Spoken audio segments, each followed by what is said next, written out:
started.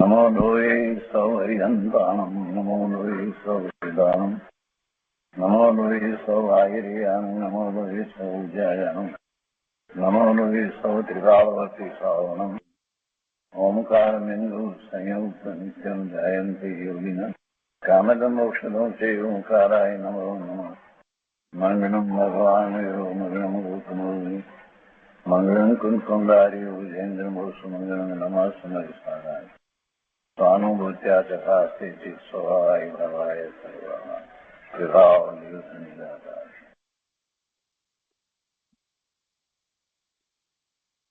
Shrimad નેમિચંદ્ર સિદ્ધાંતિ દેવ રચિત દ્રવ્ય સંગ્રહનો સ્વાધ્યાય આપણે કરી રહ્યા છીએ. એમાં બૃહદ દ્રવ્ય સંગ્રહની ગાથા 56 સુધી સ્વાધ્યાય પૂરો કર્યો છે. આજે 57મી ગાથા લઈએ છીએ. કુલ 58 ગાથા છે, એમાં 56 સુધીનો સ્વાધ્યાય આપણે પૂરો કર્યો છે અને 57મી ગાથાની અંદર ઘણી મહત્વની વાત કહે છે કે જેમાંથી આપણે જે સ્વાધ્યાય પૂરો કર્યો છે 56 ગાથા સુધીનો, અને એમાં આ ત્રીજા ભાગમાં છેલ્લી ગાથાઓની અંદર જે વાત જે છે એને લગતી કેટલીક વાત આમાં કરવામાં આવી છે. અને પછી 58મી ગાથા તો અંત મંગળની છે. તો આ 57મી ગાથા ખરેખર એ રીતે મહત્વની છે કે જેમાં બાકી રહેલી જે સાધના માટેની જે વાત જે છે એ કરવામાં આવી છે. તો 57મી ગાથા આપણે લઈએ પહેલા શાસ્ત્રમાંથી. તપ વ્રત અને શ્રુતમાં લીન થવાને માટે પ્રેરણા. હવે જો અહીંયા એમ કહ્યું છે કે તપ વ્રત અને શ્રુતમાં લીન થવાને માટે પ્રેરણા, એમ કરી અને 57મી ગાથા કહેવામાં આવી છે. ખરેખર જોઈએ તો 56મી ગાથાની અંદર જે વાત કરવામાં આવી હતી તેમાં ધ્યાનની વાત કરવામાં આવી. ધ્યાનને માટે બીજા 65 શબ્દો દ્વારા વાત કરવામાં આવી. એ ધ્યાન એ એકલું કાંઈ ધ્યાન હોતું નથી, અને એ ધ્યાનની સાથે આ તપ વ્રત અને શ્રુત હોય છે. એટલે તપ વ્રત અને શ્રુતમાં લીન થવા માટે પ્રેરણા એમ વાત કરવામાં આવી છે. બૃહદ દ્રવ્ય સંગ્રહની અંદર એ વાત એ રીતે લેવામાં આવી કે હવે આગળ જો કે પહેલા ધ્યાતા પુરુષના લક્ષણ અને ધ્યાનની સામગ્રીનું અનેક પ્રકારે વર્ણન કર્યું છે, તો પણ ચુલિકા તથા ઉપસંહાર રૂપે ફરીથી પણ કથન કરે છે. એટલે ચુલિકાનો અર્થ એ છે કે જે બાકી રહ્યું હોય એ કહેવામાં આવે એની અંદર, એટલે ચુલિકા રૂપે. અને બીજી રીતે એમ પણ કહ્યું છે કે બધી આટલી બધી ગાથાઓનો જયારે આપણે વિચાર કરીએ તેના ઉપસંહાર રૂપે એમ કરીને ફરીથી કથન પણ કર્યું છે. પણ એનો જયારે ગાથાર્થ કરીએ છીએ તો આપણને ખ્યાલ આવે છે કે આ કેટલું મહત્વનું, કઈ રીતે મહત્વનું છે. એ મહત્વનું એટલા માટે છે કે તપ શ્રુત અને વ્રત, તપ શ્રુત અને વ્રતનો ધારક જે એવો જે આત્મા છે એ આત્મા ધ્યાન રૂપી રથની ધુરા ધારણ કરનાર થાય છે. એટલે કે એ જ ખરેખર ધ્યાન કરી શકે છે, ધ્યાનમાં જ એ લીન થઈ શકે છે. એટલે એને આ હોવું જોઈએ. અને તે કારણે પુરુષો તમે તે ધ્યાનની પ્રાપ્તિ માટે નિરંતર તપ શ્રુત વ્રતમાં તત્પર થાઓ. ધ્યાનની પ્રાપ્તિ માટે નિરંતર તપ શ્રુત અને વ્રતમાં તત્પર થાઓ. 56મી ગાથાની અંદર એ વાત બહુ કરી, ધ્યાનની ખૂબ વાત કરી, જુદા જુદા શબ્દો દ્વારા સમજાવ્યું, બધી વાત કરી. પણ એમ એકલું કઈ ધ્યાન થઈ જતું નથી.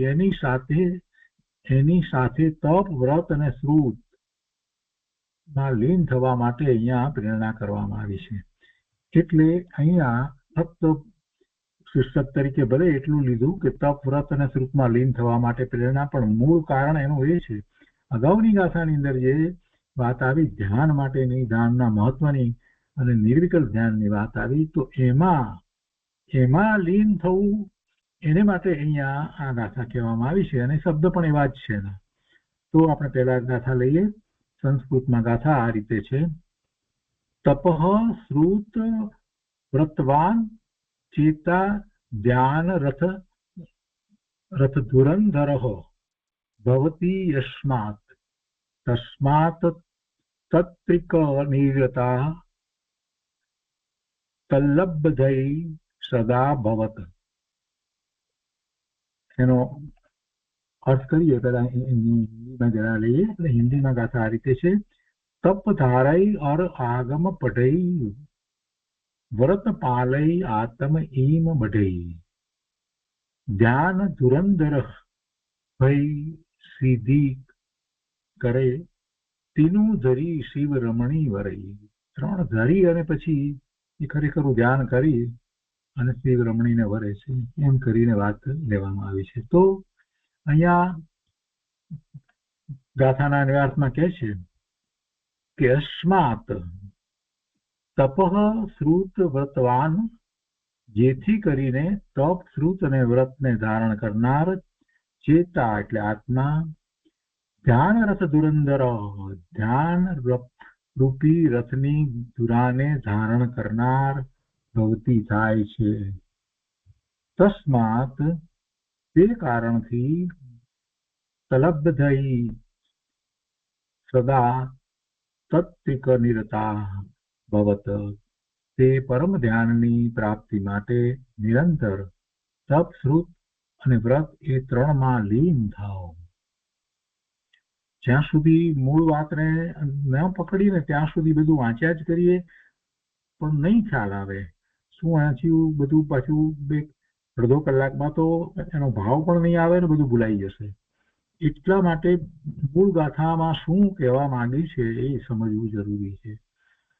એટલે ધ્યાનની આટલી વાત કરી તો ધ્યાનમાં જે રથ થાય છે, ધ્યાનમાં લીન થાય છે, એને એમ કહેવામાં આવે કે ધ્યાન રૂપી રથની ધુરાને ધારણ કરનાર છે. ધ્યાન રૂપી રથની ધુરાને ધારણ કરનાર છે, એના ઉપર એ સવાર થયો છે, આરૂઢ થયો છે ધ્યાન રૂપી રથમાં. ધ્યાન રૂપી રથની ઉપર આરૂઢ થઈ અને પછી રથને જેમ જે રીતે આગળ વધારવો જોઈએ એ રીતે વધારે તો કામનું, નહીં તો રથ ઉપરથી પડી જાય, ફેંકાઈ જાય.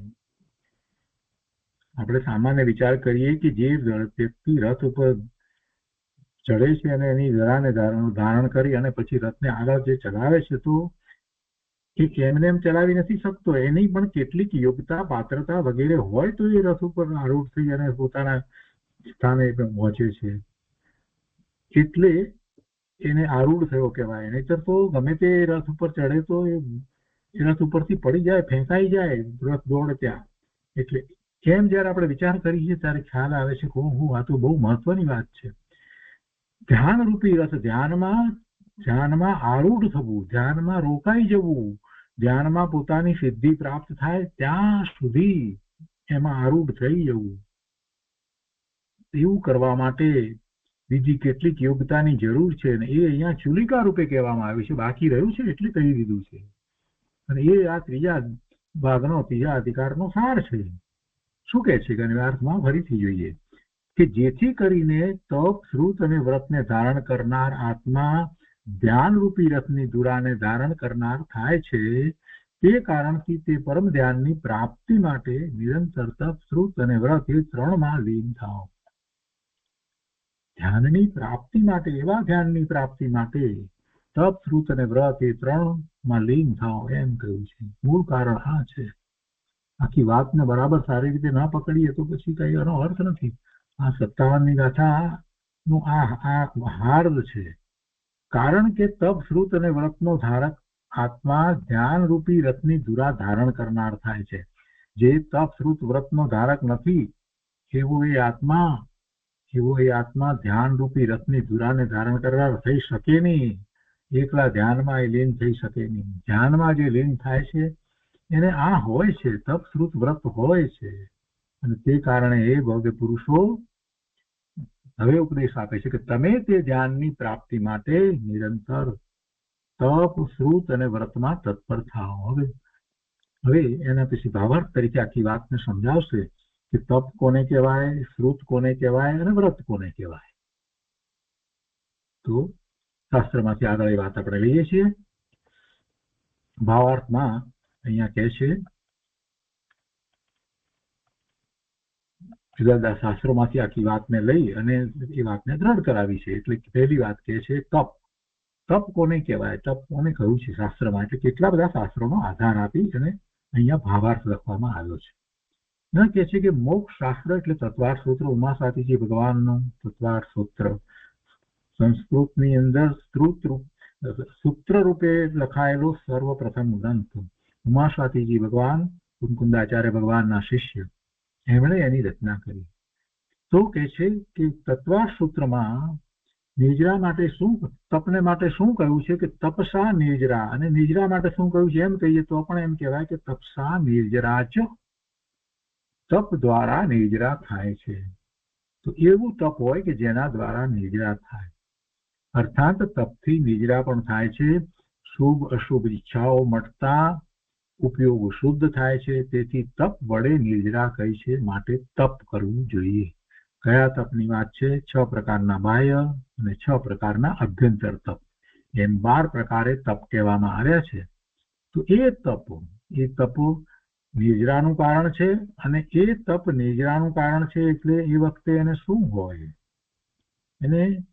એને આશ્રવ ન હોય, એને સંવરની દશા હોય. અને જયારે આશ્રવ ન હોય, સંવરની દશા હોય, ત્યારે ધ્યાન જ હોય. એવા સફળ ધ્યાનને માટે જયારે આપણે વર્ણન કરતા હોઈએ ત્યારે એમ કહીએ છીએ કે ધ્યાનની અંદર નિર્જરા થાય છે, ઘણી નિર્જરા થાય છે, શુદ્ધિની વૃદ્ધિ થાય છે. તો એ ક્યારે થાય? તો કે એમાંથી વિચલિત ન થાય, ચલિત ન થાય, અને એને જ તપ કહેવામાં આવે છે. ધ્યાનમાંથી કોઈ પણ પ્રકારના બાહ્ય પરિસર કે ઉત્સર્ગ હોય તે વખતે પણ ચલિત ન થાય અને ધ્યાનમાં એક રૂપ લીનતા કરે છે, ત્યારે એને તપ કહેવામાં આવે છે. એટલે એ તપની સાથે પણ ધ્યાન છે, તપની સાથે નિર્જરા પણ છે. બીજી વાત, તપનો અર્થ મુનિપણું થાય છે. બીજો અર્થ લીધો છે. તપ કોને કહેવાય? કોને મુનિ છે એને સાચા તપ હોય છે. એટલે એમ કહ્યું કે તપનો અર્થ મુનિપણું થાય છે. અને તેથી તીર્થંકર દેવોના દીક્ષા કલ્યાણકને તપ કલ્યાણક કહેવામાં આવે છે. તેથી તીર્થંકર દેવોના દીક્ષા કલ્યાણકને તપ કલ્યાણક કહેવામાં આવે છે. કેમ કે તીર્થંકરનો જીવ છે એ દીક્ષા જાતે ગ્રહણ કરે છે અને કોઈ ગુરુ નથી હોતા. નમો સિદ્ધેભ્યો, નમો સિદ્ધાણમ બોલી અને પોતે જાતે જ દીક્ષા ગ્રહણ કરે છે અને પછી ધ્યાનમાં બેસી જાય છે. અને એ તપ છે. એ વખતે એમને બાહ્યમાં એવા તપ વગેરે હોય છે. તો પહેલી વાત મોક્ષ શાસ્ત્રમાં તત્વાર્થ સૂત્રની કરી, તપસા નિર્જરાની વાત કરી. બીજું કહ્યું કે તપનો અર્થ મુનિપણું થાય છે. હવે ત્રીજી વાત કહે છે કે આત્માના શુદ્ધ સ્વરૂપમાં સ્વરૂપ વિશ્રાંતિ, નિસ્તરંગ ચૈતન્યનું દેદીપ્યમાન થવું, તે તપ છે. આ વાત શાસ્ત્રમાંથી લેવામાં આવી છે. પ્રવચનસારની ગાથા 14ની જયસન આચાર્ય ભગવાનની ટીકામાંથી વાત લીધી છે કે આત્માના શુદ્ધ સ્વરૂપમાં સ્વરૂપ વિશ્રાંતિ, સ્વરૂપને વિશે વિશ્રાંતિ થાય. સ્વરૂપમાં વિશ્રાંતિ તો થાય, પણ કેવી વિશ્રાંતિ થાય? તો કે નિસ્તરંગ ચૈતન્યનું દેદીપ્યમાન થવું. એ વિશ્રાંતિ થાય, સ્વરૂપમાં ઠેરે છે અને પોતાનું નિસ્તરંગ, તરંગ ન ઉઠે, વિકલ્પ ઉઠે નહીં, એવી ચૈતન્યની એવી દશા રૂપે એનું દેદીપ્યમાન થવું પ્રતપન છે. તે જ તપ છે. પોતાના અખંડિત પ્રતાપ રૂપ એટલે આત્માના અખંડિત પ્રતાપ રૂપ. આત્માનો પ્રતાપ ક્યારેય ખંડિત થતો જ નથી, થયો નથી ભૂતકાળમાં અને ભવિષ્યકાળમાં થતો નથી. પણ આ જીવ અનંતકાળથી એનું લક્ષ્ય નથી કરતો, એટલે એને એનો આત્માનો પ્રતાપ દેખાતો નથી. અખંડિત પ્રતાપ એનું ભાન નથી. પોતાના અખંડિત પ્રતાપ રૂપ સ્વશુદ્ધ આત્માના પ્રતપન વડે કામ, ક્રોધ આદિ શત્રુ ઉપર વિજય પ્રાપ્ત કરવો, તે તપ છે.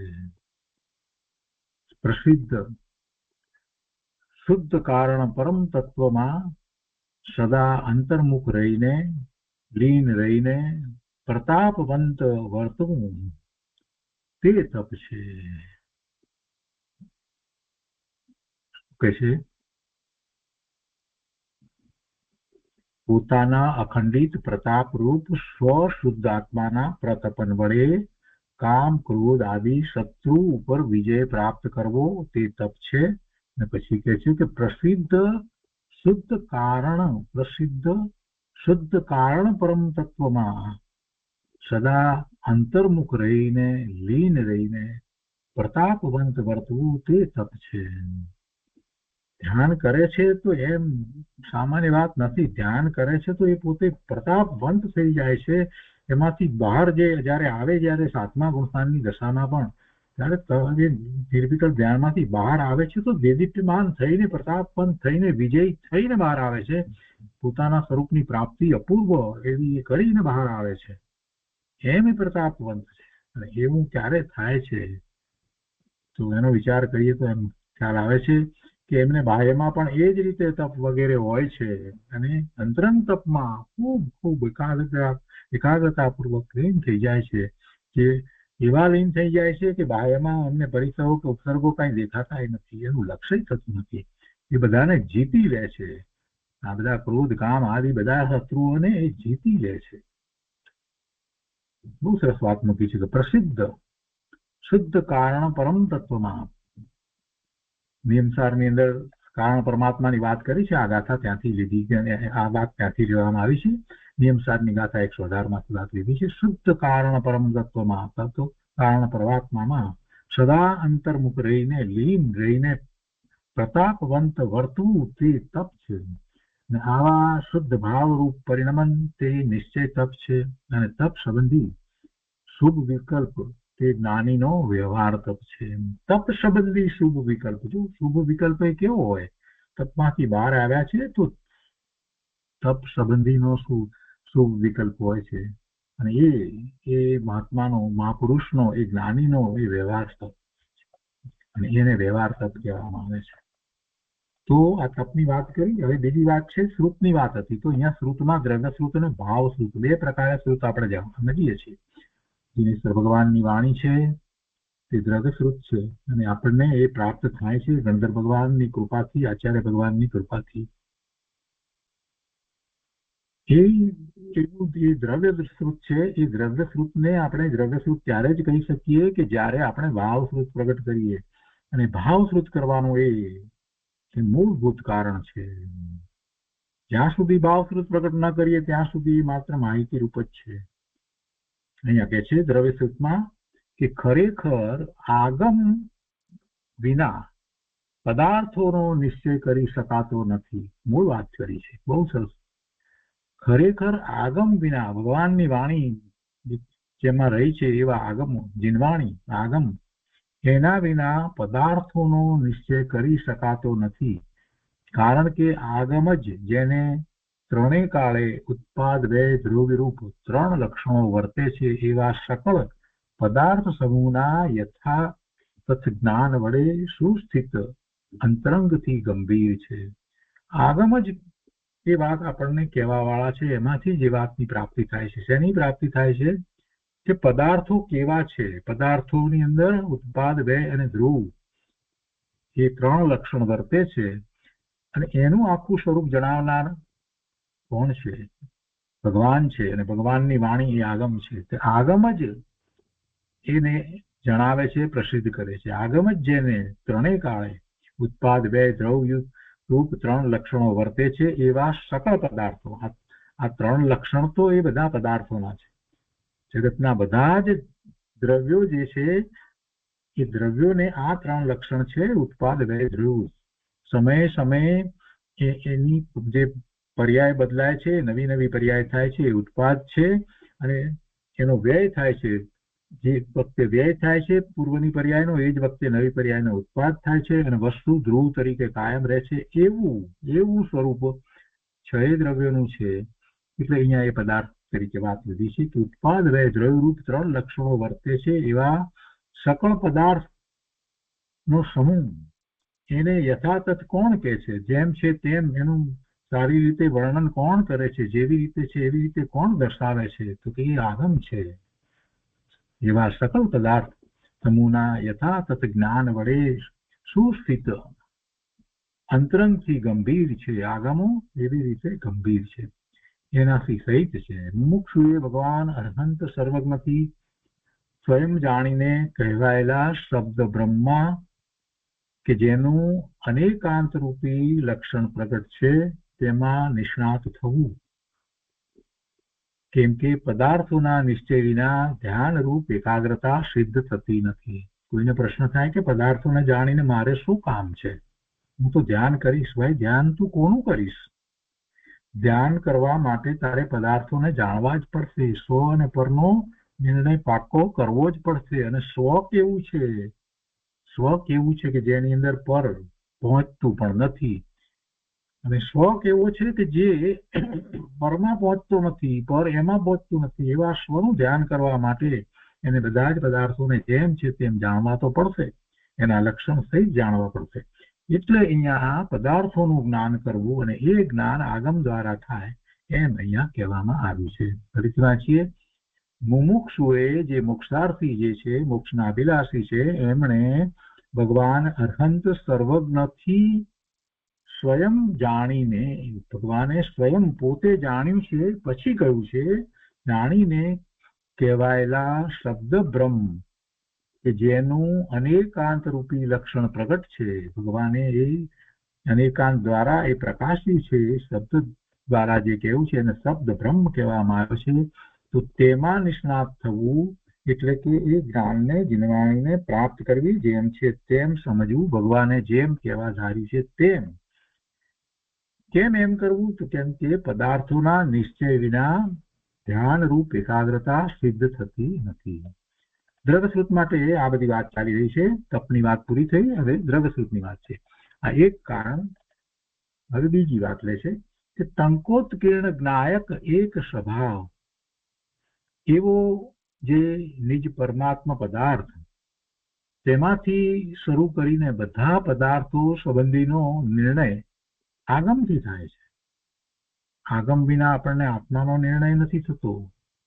આત્માનો નિર્ણય કરવા માટે આપણને આગમ જ, એ આગમ કહો કે સાક્ષાત જીનવાણી કહો કે આચાર્ય ભગવાનની વાણી કહો, એ દ્વારા જ આપણને એની પ્રાપ્તિ થાય છે. એ દ્રવ્યશ્રુત છે. બધું જ એ ત્રણેય પ્રકારે દ્રવ્યશ્રુત છે. સાક્ષાત જીનવાણી છે કે પછી આચાર્ય ભગવાન કે ઉપાધ્યાય ભગવાનનો એવો ઉપદેશ હોય કે પછી એમનાથી જે લખાયા છે એવા શાસ્ત્રો હોય. એ ત્રણેય રીતથી આપણને જે પ્રાપ્ત થાય છે તે દ્રવ્યશ્રુત છે. અને એ જ આપણને આ સંબંધીનો નિર્ણય કરાવે છે. શેના સંબંધીનો? પોતાના મૂળભૂત સ્વભાવનો, મૂળભૂત સ્વરૂપનો નિર્ણય એનાથી થાય છે. એવો ભગવાન આત્મા પોતે જ્ઞાન સ્વભાવી છે. ટંકોત્કીર્ણ જ્ઞાયક એક સ્વભાવ એવો જે નિજ પરમાત્મા પદાર્થ, તેમાંથી શરૂ કરી અને બધા પદાર્થો સંબંધીનો નિર્ણય આગમથી થાય છે. તેનાથી શરૂ કરીને હોય, તેમાંથી નહીં. ત્યાંથી શરૂ કરીને બાકી બીજું બધું જગત આખું બધું જ એનો નિર્ણય જેમ છે તેમ આગમથી થાય છે. જીવ ભેદ, કર્મ ભેદ પ્રતિપાદક આગમ અભ્યાસ ઉપરાંત આગમ શબ્દોમાં સારભૂત ચિદાનંદ એક પરમ તત્વ છે. એમાં ચારે અનુયોગના શાસ્ત્ર છે એટલે એમાં બધી વાત આવે. ચરણાનુયોગના ગ્રંથની અંદર કર્મ વગેરેની પણ બધી વાત આવે. ચરણાનુયોગની અંદર એ બાહ્યમાં વ્રત તપ વગેરેની પણ બધી વાત આવે. દ્રવ્યાનુયોગમાં આત્માની વાત આવે અને પ્રથમાનુયોગની અંદર જે પુરુષાર્થ જેમણે કર્યો છે એમના જીવન ચરિત્રની વાત આવે, બધી વાત આવે. પણ મૂળ વાત અહીંયા એમ કે છે કે એ આગમની અંદર સારભૂત જે છે પોતાનું તત્વ છે, ચિદાનંદ એવો પોતે પરમાત્મા સ્વરૂપ જે છે એ મુખ્ય વસ્તુ છે. અને આગમની અંદર બધું જ આવે છે. જીવ ભેદ, કર્મ ભેદ પ્રતિપાદક આગમ અભ્યાસ ઉપરાંત આગમ શબ્દોમાં સારભૂત ચિદાનંદ એક પરમ તત્વ છે બધાની અંદર. તેના પ્રકાશક અધ્યાત્મ પરમ આગમો વડે પદાર્થની પીછાણ થઈ શકે છે. માટે આગમ પરમ આગમનો અભ્યાસ કરવો જરૂરી છે. ત્રીજું કારણ છે. હવે કહે છે કે જેમાં અનેકાંત રૂપ સાચા જીવ આદિ તત્વોનું નિરૂપણ છે. જેમાં જીવ આદિ સાચા તત્વોનું નિરૂપણ છે. જો અહીંયા દરેકને માટે ક્યાંથી લેવામાં આવ્યું છે ને એની ફૂટનોટની અંદર વાત કરવામાં આવી છે. આ મોક્ષ માર્ગ પ્રકાશકમાંથી લીધું હતું. એની પહેલા જે હતું પ્રવચન સારમાંથી હતું. હવે કહે છે કે જેમાં અનેકાંત રૂપ સાચા જીવ આદિ તત્વોનું નિરૂપણ છે તથા જે સાચો રત્નત્રય રૂપ મોક્ષ માર્ગ દર્શાવે છે તે જૈન શાસ્ત્રોની ઉત્કૃષ્ટતા છે. એટલે પછી આગમની વાત આવે એટલે કે ગમે ત્યાંથી નહીં, એ જેના આગમમાંથી જ એ વાત પ્રાપ્ત થઈ શકે છે એ જ ઉત્કૃષ્ટ છે. અનેકાંત રૂપ સાચા જીવ આદિ તત્વોનું નિરૂપણ છે જે સાચો રત્નત્રય રૂપ મોક્ષ માર્ગ દર્શાવે છે તે જૈન શાસ્ત્રોની ઉત્કૃષ્ટતા છે.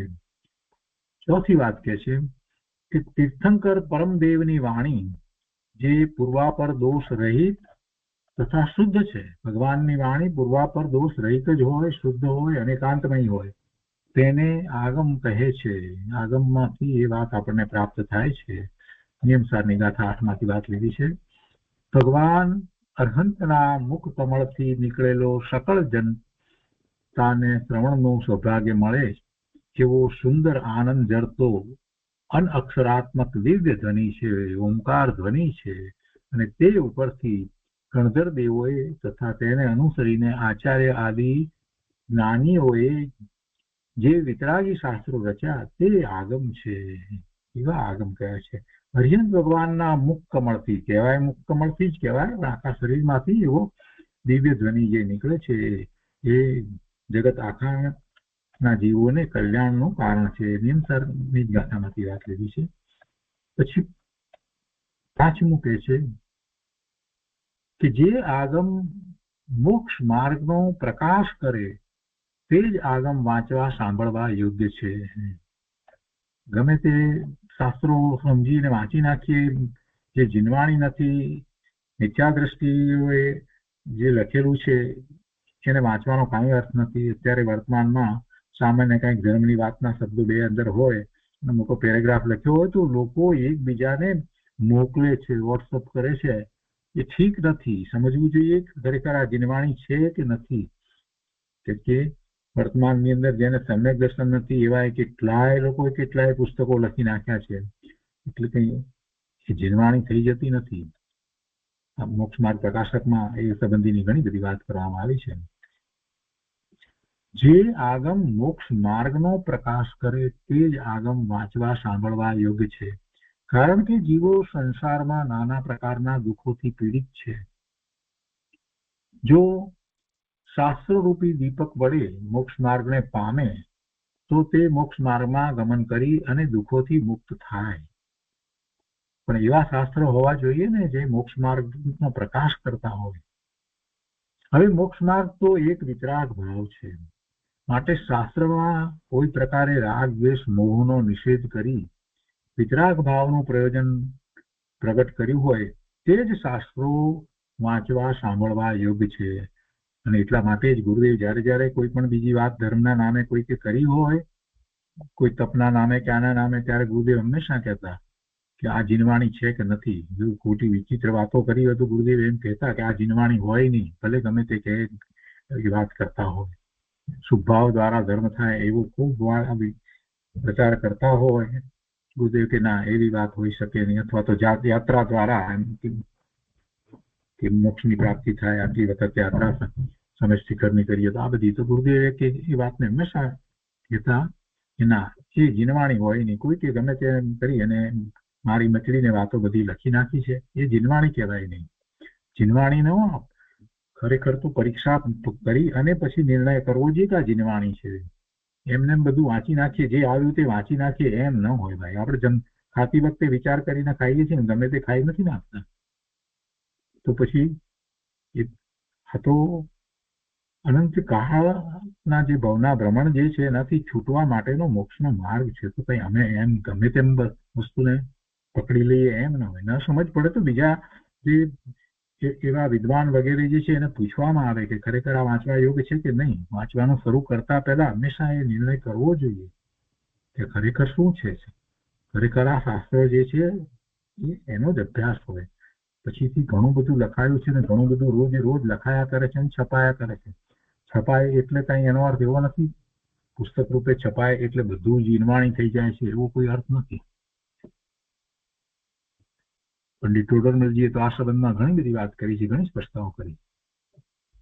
કેમ કે મોક્ષ માર્ગ તો એક વિતરાગ ભાવ છે, એટલે એનું વિતરાગ ભાવનું જેમાં નિરૂપણ કરવામાં આવ્યું હોય તો એની અંદર સાથે ને સાથે શુભ અશુભ ભાવ બધાનો નિષેધ કરવામાં આવ્યો હોય, મોહનો નિષેધ કરવામાં આવ્યો જ હોય. એવા વિતરાગ ભાવનું પ્રયોજન પ્રગટ કર્યું હોય તે જ શાસ્ત્રો વાંચવા સાંભળવા યોગ્ય છે. છઠ્ઠું, આ જીવનું મુખ્ય કર્તવ્ય આગમ જ્ઞાન છે. એ થતા તત્વોની શ્રદ્ધા થાય.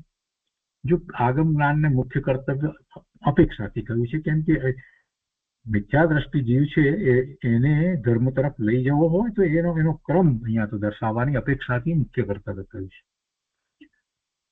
એટલે જે એને પ્રાપ્ત કરવાનું છે એની વાત નથી, પણ કર્તવ્ય એટલે શું કરવું, કઈ રીતે આગળ વધવું એ અપેક્ષાથી એમ કહ્યું છે કે મુખ્ય કર્તવ્ય આગમ જ્ઞાન છે. અને આપણો મોક્ષ માર્ગ પ્રકાશકમાંથી જ વાત લેવામાં આવી છે, કેમ કે એ જ્યાં સુધી નહીં કરે ત્યાં સુધી એ મતિ કલ્પના એ ધર્મ માનશે તો એને પડવાનું જ થશે. એટલા માટે એ રીતે વાત લીધી છે. એનું ધ્યેય તો આત્માની પ્રાપ્તિનું છે, અને એ ધ્યેયની પ્રાપ્તિ માટે એને શરૂઆત કેવી રીતે કરવી તો કે આગમ જ્ઞાન દ્વારા. એટલે કે છે કે આ જીવનું મુખ્ય કર્તવ્ય આગમ જ્ઞાન છે. એ થતાં તત્વોની શ્રદ્ધા થાય, તત્વોની સમજણ આવે અને પછી તત્વોની સવિકલ્પ શ્રદ્ધા થાય. તત્વ શ્રદ્ધા થતા પછી સંયમ થાય છે, આગમથી આત્મજ્ઞાનની પણ પ્રાપ્તિ થાય છે, કેવો છે આત્મા એ પણ ખ્યાલમાં આવે છે, અને જેથી સહજ મોક્ષની પ્રાપ્તિ થાય છે. એટલે કે તત્વની શ્રદ્ધા થઈ, આત્માનો નિર્ણય થયો અને પછી એવો પુરુષાર્થ પણ એ આગમ દ્વારા જ પ્રાપ્ત થાય છે. એટલે આગમ જ્ઞાન એ મુખ્ય વસ્તુ થઈ, જેથી સહજ મોક્ષની પ્રાપ્તિ થાય છે.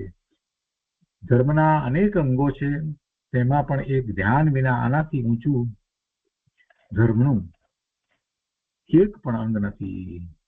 એમ જાણી હર કોઈ પ્રકારે આગમનો અભ્યાસ કરવો. જો ફરી પાછી વાત તો ધ્યાન માટેની જ લાવી કે ધ્યાન એ સર્વશ્રેષ્ઠ ધર્મનું અંગ છે, ઘણા અંગ છે એમાંનું, પણ એના પછી જો એ ધ્યાનની વાત કરવામાં આવે તો ધ્યાનને સમજવા માટે, એના વિષયને સમજવા માટે, કેવી રીતે કરવું એની પ્રક્રિયાને સમજવા માટે છેવટે તો આગમ જ્ઞાન જ જોઈશે ને. એટલે એમ કે છે અહીંયા કે ધર્મના અનેક અંગો છે, તેમાં પણ એક ધ્યાન વિના આનાથી ઊંચું ધર્મનું બીજું કોઈ અંગ નથી. એટલે ધ્યાન પછી બીજા નંબરે આને મૂક્યું છે. એમ જાણી હર કોઈ પ્રકારે આગમનો અભ્યાસ કરવા યોગ્ય છે. સાતમું, આગમ અભ્યાસ માટે આ બધી વાત કરવામાં આવી છે, અને કેવા આગમનો અભ્યાસ કરવો. વ્રત પછી આ આગમની વાત લીધી છે, એટલે કે શ્રુતની વાત લીધી છે, જીનવાણીની વાત લીધી છે. તો છેલ્લું સાતમું અહીંયા કહે છે કે જેણે પ્રથમ ભૂમિકામાં ગમન કર્યું છે, જેને પ્રથમ ભૂમિકામાં ગમન કર્યું છે, આ પ્રવચન સારમાંથી વાત લીધી છે. એટલે કે છે કે પ્રથમ ભૂમિકામાં ગમન કર્યું છે એવા જીવે સર્વજ્ઞે સ્વયં જાણીને કહેલા અને સર્વ પ્રકારે અબાધિત એવા દ્રવ્યશ્રુત પ્રમાણને પ્રાપ્ત કરી તેમાં ક્રીડા કરવી. દ્રવ્યશ્રુત પ્રમાણને પ્રાપ્ત કરી, એ દ્રવ્યશ્રુત પ્રમાણ જ્ઞાન છે એને પ્રાપ્ત કરી તેમાં ક્રીડા કરવી, એટલે એના દ્વારા ચિંતન કરવું. તેના સંસ્કારથી વિશેષ પ્રકારની સંવેદન જ્ઞાન શક્તિરૂપ સંપદા પ્રગટ કરવી, અને પછી જે દ્રવ્યશ્રુત દ્વારા જે કંઈ સમજાયું છે, જેનો સ્વીકાર થયો છે એવું પોતાનું તત્વ એનું સંવેદન કરવું. જે કહે છે કે તેના સંસ્કારથી વિશેષ પ્રકારની સંવેદન જ્ઞાન શક્તિરૂપ સંપદા પ્રગટ કરવી. આનંદના ફુવારા પ્રગટ કરનારા પ્રત્યક્ષ પ્રમાણ વડે અથવા તેનાથી અવિરુદ્ધ અન્ય પ્રમાણ સમૂહ વડે તત્વતઃ સમસ્ત વસ્તુ માત્રને જાણવી, કે જેથી અતત્વ અભિનિવેશના સંસ્કાર કરનારો મોહ ક્ષય પામે જ. મોહ એ અતત્વ છે. મોહ એ મોટામાં મોટો રોગ છે. મિથ્યાત્વ જેવો બીજો કોઈ રોગ નથી. મોહથી જ જીવ અતત્વ નિર્ણય કરે છે. મોહ જ્યાં સુધી ટળે નહીં ત્યાં સુધી એને સાચો નિર્ણય પણ થઈ શકતો નથી. એટલે સ્વાભાવિક દશાની અંદર એ મોહને કારણે પોતે રખડે છે એવો નિર્ણય થાય અને તત્વનો આગમ દ્વારા અભ્યાસ કર્યા પછી એને ખ્યાલ આવે કે આ જે વાત જે છે એ મોહને કારણે છે, એવો જયારે નિર્ણય થાય ત્યારે એ પછી એ બહુ પુરુષાર્થ કરી શકે છે. અને એ પુરુષાર્થ માટે આગમ અભ્યાસ ખૂબ જરૂરી છે. એ વાત અહીંયા કરી છે.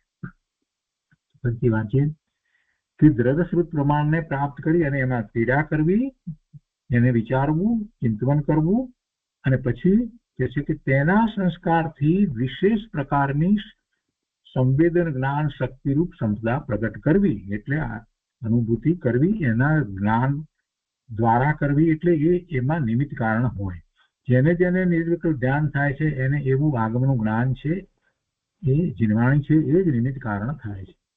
અને પછી હવે કહે છે કે આનંદના ફુવારા પ્રગટ કરનારા પ્રત્યક્ષ પ્રમાણ વડે, જો પ્રત્યક્ષ પ્રમાણ એટલે પોતાના સ્વરૂપની અનુભૂતિ જે થાય છે તો એમાં જ આનંદની અનુભૂતિ છે, એ સિવાય કઈ આનંદની અનુભૂતિ નથી. એટલે એમ કહ્યું કે આનંદના ફુવારા પ્રગટ કરનારા પ્રત્યક્ષ પ્રમાણ વડે, અથવા બીજી રીતે કહે છે કે અથવા તેનાથી અવિરુદ્ધ, તેનાથી વિરુદ્ધ નહીં, એનાથી અવિરુદ્ધ, અથવા એટલે એવા પ્રત્યક્ષ પ્રમાણથી અવિરુદ્ધ અન્ય પ્રમાણ સમૂહ વડે, એવી જ બીજી વાત વડે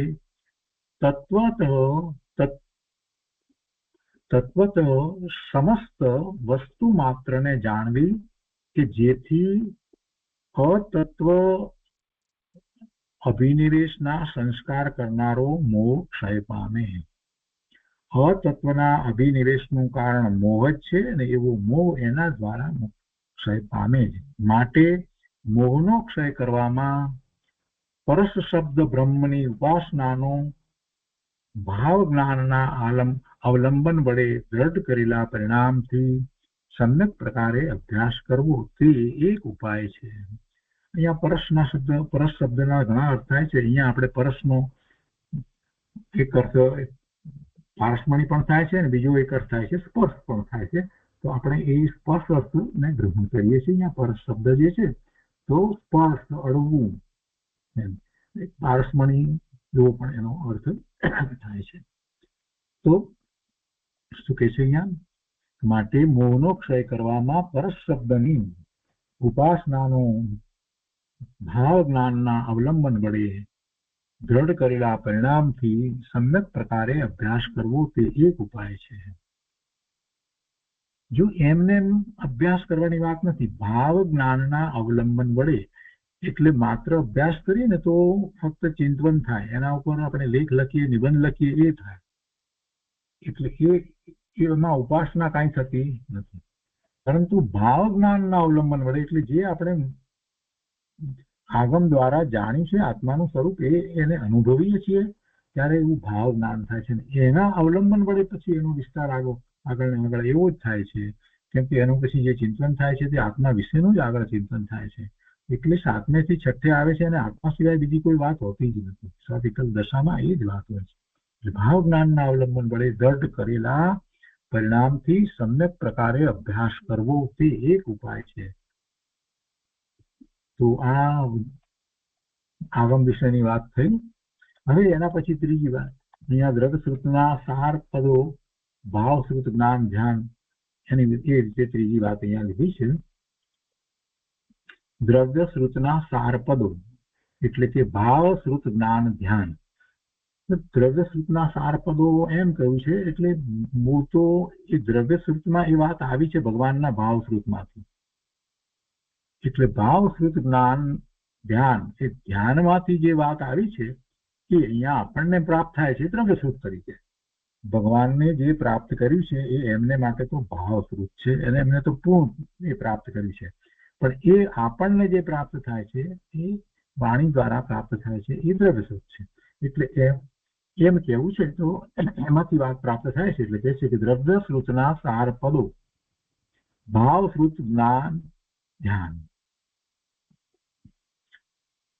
જેમ વાંસ ઉપરના વિચિત્ર ચિત્રો ધોઈ નાખવાથી વાંસ શુદ્ધ થાય છે, તેમ આ જીવ પણ જ્યારે ગુરુની પાસે શુદ્ધ આત્મ સ્વરૂપના પ્રકાશક પરમ આગમને જાણે છે. કેમ ગુરુ પાસેથી જાણવાની વાત લીધી છે? ગુરુએ જે અનુભૂતિ કરી છે, ભાવશ્રુત તો એમને છે. ગમે તેની પાસે જઈએ, કોઈ એવા ભાષાના જાણકાર પાસે જઈએ અને શાસ્ત્ર એની પાસેથી સંસ્કૃતમાં કે અર્ધમાર્ગીમાં છે તો એને આવડે છે, તો એની પાસેથી સમજીએ તો કાંઈ પ્રાપ્ત થાય નહીં, કે એનો અર્થ વાંચીને સંભળાવી શકે, પણ એને કઈ ભાવશ્રુત નથી, એટલે એમાં કેવા ધારેલા ભાવને એ કહી શકતો નથી. એટલે કેવા ગુરુ પાસે જવાની વાત છે? જેને એ ભાવશ્રુત પ્રગટ કર્યું છે એવા ગુરુ હોય છે, તેની પાસે જવાય. તો જે પોતાને મિથ્યા માન્યતાઓ જે છે એ બધી મિથ્યા માન્યતાઓ ધોવાઈ જાય. ઉદાહરણ આપ્યું છે ધોવાનું. શું કહે છે કે જેમ વાંસ ઉપરના વિચિત્ર ચિત્રો ધોઈ નાખવાથી વાંસ શુદ્ધ થાય છે, તો આપણને અનેક પ્રકારની મિથ્યા માન્યતાઓ જે છે, પકડાઈ ગયેલી ગ્રંથિઓ જે બધી જે છે એને દૂર કરવી છે અને ધોઈ નાખવી છે, કાઢી નાખવી છે, મિથ્યાત્વને ટાળવું છે. તો એને માટે કોની પાસે જવું પડે? તો ગુરુ પાસે જવું પડે. એમ કે છે કે તેમ આ જીવ પણ જ્યારે ગુરુની પાસે શુદ્ધ આત્મ તત્વ, શુદ્ધ આત્મ સ્વરૂપના પ્રકાશક પરમ આગમને જાણે છે. અને એમાં અહીંયા વિશેષ સૂત્ર ગદ્ય છે કે એકો અહમ નિર્મોહ શુદ્ધો જ્ઞાની યોગીન્દ્ર ગોચર બાહ્યા સંયોગજા ભાવાયત સર્વો અપી સદા ઇત્યાદિ કરીને. એટલે આ પંચાસ્તિકાયની ગાથા 20 જે છે ને એને અહીંયા લીધી છે જયશ્વરાચાર્ય ભગવાન ટીકામાંથી. ઇત્યાદિ પ્રકારે જાણે છે તથા દેહ અને આત્મા વચ્ચેના અત્યંત ભેદને જળ અને અગ્નિ માફક લક્ષણ વડે લક્ષિત થવાથી જાણે છે. એ રીતે અનુમાન જ્ઞાનને જાણે છે તથા વિતરાગ નિર્વિકલ્પ સ્વસંવેદન જ્ઞાનને જાણે છે. ત્યારે આવા આગમ જ્ઞાન, અનુમાન જ્ઞાન અને સ્વસંવેદન પ્રત્યક્ષ જ્ઞાન દ્વારા આ જીવ શુદ્ધ થાય છે. શુદ્ધ તો થવાનું છે, પેલા વાંસ ઉપરના વિચિત્ર ચિત્રોને તો દૂર કરવાના જ છે, તો એને ધોઈ નાખવા પડે. અને એમાં જેટલા ઘેરા ચિત્રો દોર્યા હોય એ પ્રમાણે એને પુરુષાર્થ કરીને ધોવા પડે. તો એવી રીતે અહીંયા પણ અનાદિનું મિથ્યાત્વ ટાળવા માટે આ આગમ પરમાગમ જે છે એનો અભ્યાસ કરવો જરૂરી છે. અને એવો અભ્યાસ જેને એની અનુભૂતિ કરી છે એમની પાસેથી કરવો જોઈએ. એટલા માટે અહીંયા કહે છે કે શુદ્ધ આત્મ સ્વરૂપના પ્રકાશક પરમ આગમને જાણે છે. કોણ? ગુરુ. જ્યારે ગુરુની પાસે એ શુદ્ધ આત્મ સત્વના અર્થ કરે છે, સમજે છે, ત્યારે એને ખ્યાલ આવે છે કે આગમમાં શું કહ્યું છે. તો કે ઇત્યાદિ પ્રકારે જાણે છે તથા દેહ અને આત્મા વચ્ચેના અત્યંત ભેદને, દેહ અને આત્મા વચ્ચેના અત્યંત ભેદને જળ અને અગ્નિ માફક ભિન્ન લક્ષણ વડે લક્ષિત થવાથી જાણે છે. એ રીતે ગરમ પાણી થયું હોય તો એમાં એ ભિન્ન જાણે છે કે આ અગ્નિ જુદો છે અને પાણી જે છે એ પણ જુદું છે. એનો તો શીતળ સ્વભાવ જ છે, વર્તમાન પર્યાય એની એવી છે. એ ઉદાહરણ અહીંયા લેવામાં આવ્યું છે. એટલે કે જેવી રીતે જીવને વર્તમાન પર્યાયમાં મલિનતા છે છતાંય જીવ તો શુદ્ધ જ છે, એમ જયારે એ શ્રી ગુરુ પાસેથી જાણે છે અને એ રીતે એ અનુમાન જ્ઞાનને જાણે છે તથા વિતરાગ નિર્વિકલ્પ સ્વસંવેદન જ્ઞાનને જાણે છે, કેમ કે ગુરુને એવું સ્વસંવેદન જ્ઞાન છે. ત્યારે આવા આગમ જ્ઞાન, અનુમાન જ્ઞાન અને સ્વસંવેદન પ્રત્યક્ષ જ્ઞાન એ ત્રણેય દ્વારા આ જીવ શુદ્ધ થાય છે. એ રીતે જ્ઞાન કરી અને શુદ્ધ થાય છે. હવે આગળ કે છે, ગાથા લીધી છે. એગો મેં સસદો અપાણાણ દંશન લક્ષણો શેષા મેં બાહિરા ભાવા સવ્વે સંજોગ લક્ષણા. પ્રવચન સારની 86ની ગાથા લીધી છે અહીંયા.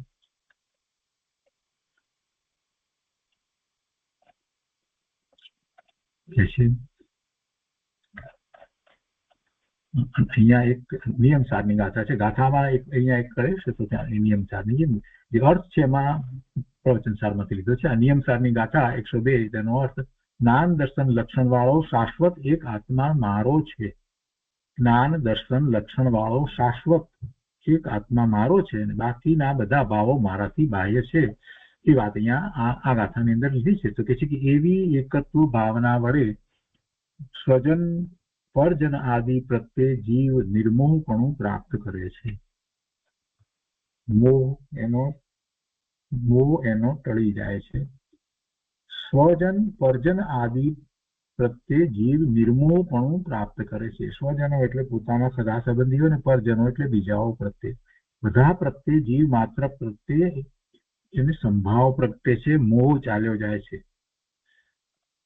અને પછી ત્રીજી વાત તરીકે અહીંયા લીધી છે કે વિતરાગ સર્વજ્ઞ પ્રણીત શાસ્ત્ર વડે અહીંયા એકો મેં સસ્યદો અપ્પા એની વાત તો અહીંથી જ લીધી છે પાછી.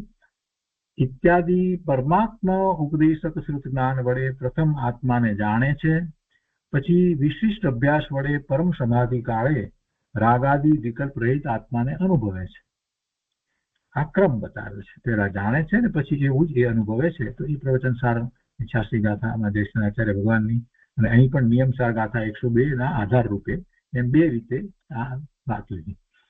એ પછીથી ચોથી વાત લીધી છે, નિયમસારની ગાથા લીધી છે અહીંયા. એમાં કહે છે કે અપધ્યાનને છોડી, આ અપધ્યાનને છોડી અને પોતે ધ્યાન સ્વરૂપ પ્રવર્તે છે તેની ગાથા લીધી છે. મમત્તિમ પરવજ્જામી નિમમ તિવટ્ટી તટો આલંબણમ ચમે આદા અવશેષાઈમ ભૂસરે. અને એનો અહીંયા આગળ અર્થ લીધો છે કે હું મમત્વને પરિવર્જું છું, પૂર્ણ પ્રકારે છોડું છું. મમત્વને પરિવર્જું છું અને નિર્મમત્વમાં સ્થિર રહું છું.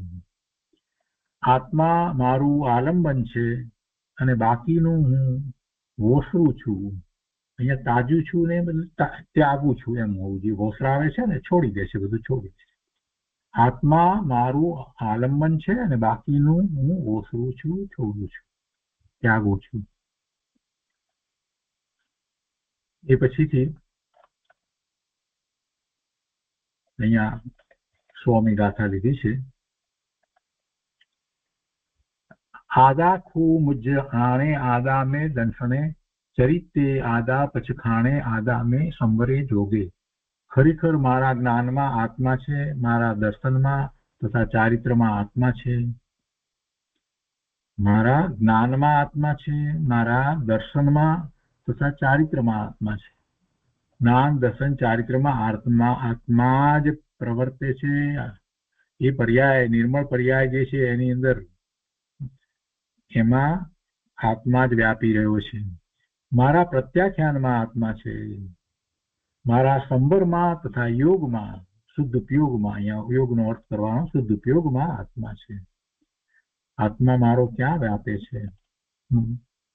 મારો આત્મા જ્ઞાનમાં, દર્શનમાં, ચારિત્રમાં, પ્રત્યાખ્યાનમાં, સંવરમાં તથા શુદ્ધ ઉપયોગમાં વ્યાપે છે. ફરી પાછી પેલી ગાથા જ લીધી છે. એકો મેં શાસદો અપાણાણ દંશન લખણો શેષા મેં બાહિરા ભાવા સવ્ય સંયોગ લખણા. આગળ ફૂટનોટ નંબર 2 માં આવી ગયો છે. એનો અર્થ ઇત્યાદિ 4 પદોનું ગ્રહણ કરી અને ધ્યાન કર્તવ્ય છે એમ સમજવું.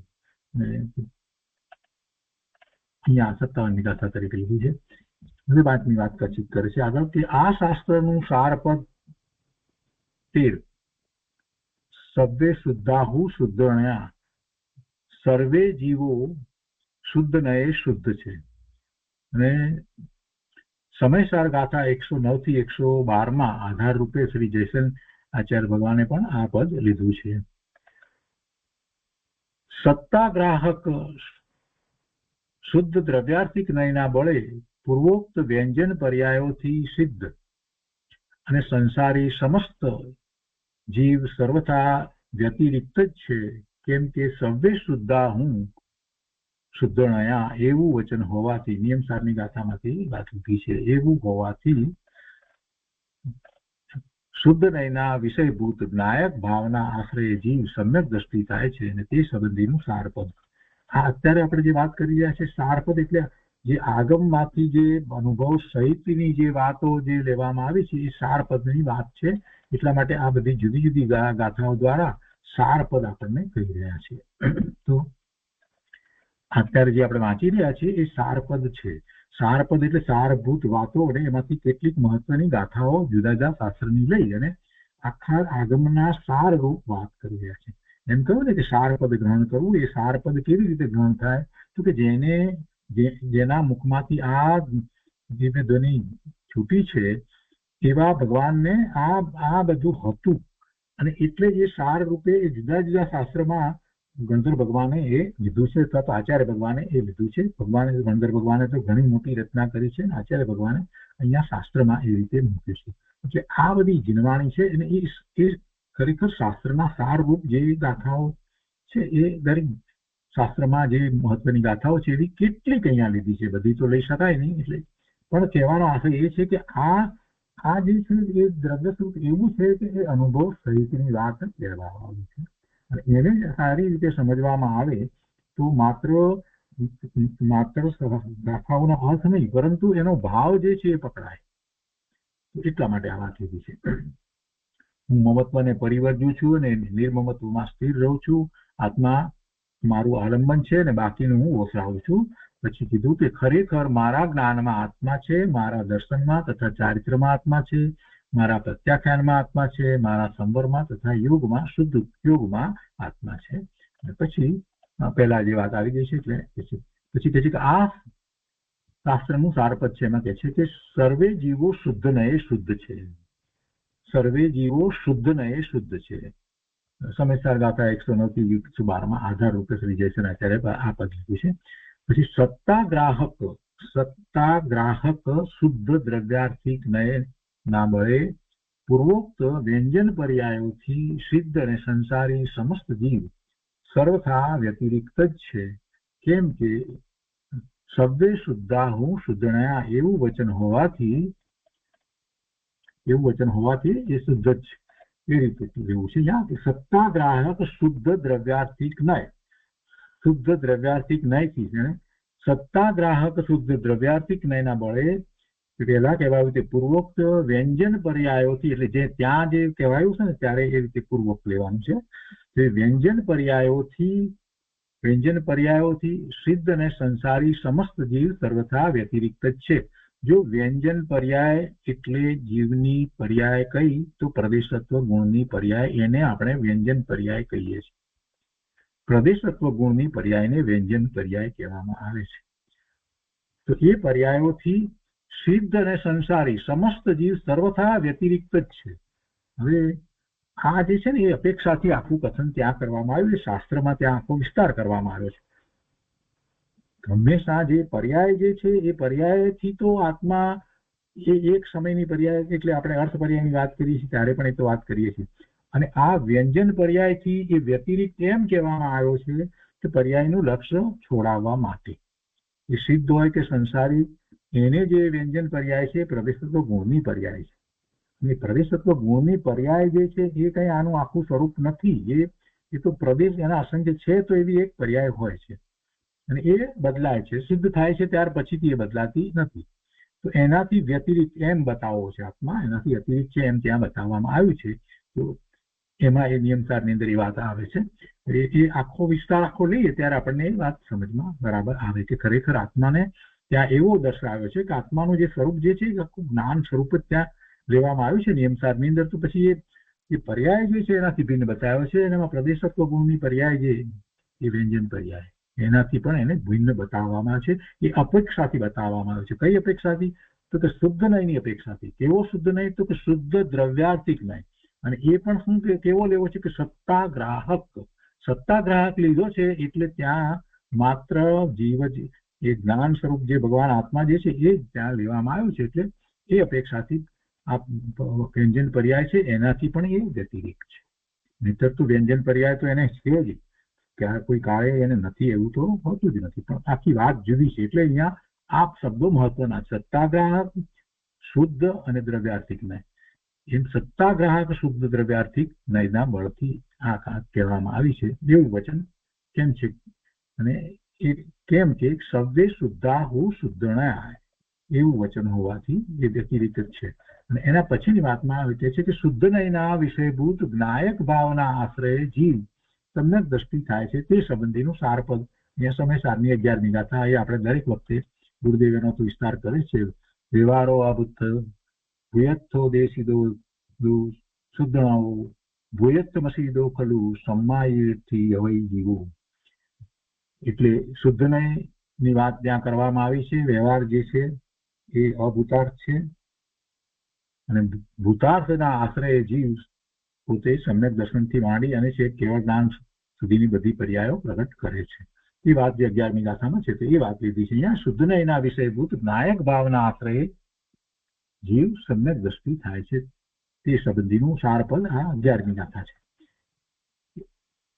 એવી રીતે 22મી ગાથાની વાત લીધી છે. ચિદ્રૂપ કેવલ શુદ્ધ આનંદાત્મેત્યહમ સંસ્મરે મુક્તૈ સર્વજ્ઞોપદેશ શ્લોકાર્થમ નિરૂપિત. એનો અર્થ છે કે હું ચિદ્રૂપ કેવળ શુદ્ધ આનંદ સ્વરૂપ છું એમ સ્મરણ કરું છું. હું ચિદ્રૂપ કેવળ શુદ્ધ આનંદ રૂપ છું એમ સ્મરણ કરું છું. મુક્તિ માટેનો સર્વજ્ઞનો ઉપદેશ આ અડધા શ્લોકથી નિરૂપિત છે.